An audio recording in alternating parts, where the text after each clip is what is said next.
Hello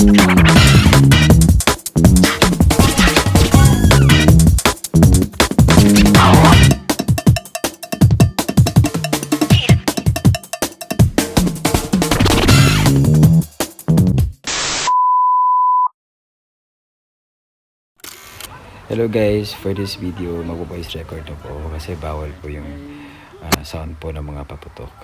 Actually, sa video po ito ipapakita ko naman po yung experience ko as during our training as Philippine Air Force Reserve. Okay, isa po sa mga best experience po itong firing. So ito po requirements po ito. Before ka mag-graduate, dapat marunong kang humawak ng baril kasi ito po yung main training as military.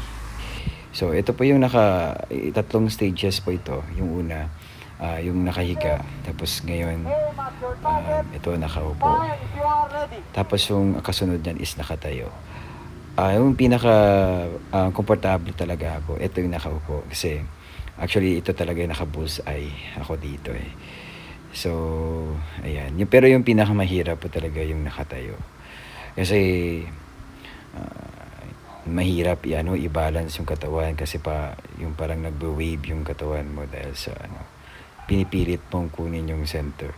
Honestly, mahirap talaga siya kasi maliit yung mga target po talaga. Medyo nakikita nyo naman po masyadong malayo po yung target.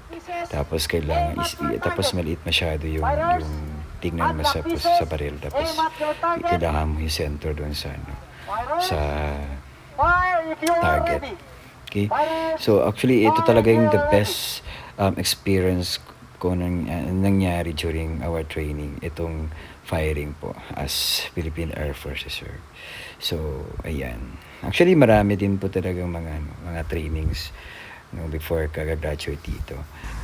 Kung gusto nyo ma-experience at maging isa sa Philippine Reservists, get an application form and apply for Philippine Air Force Reserve or any Armed Forces of the Philippines or military courses.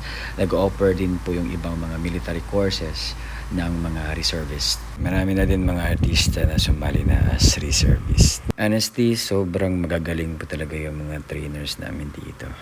Saludo po talaga kami.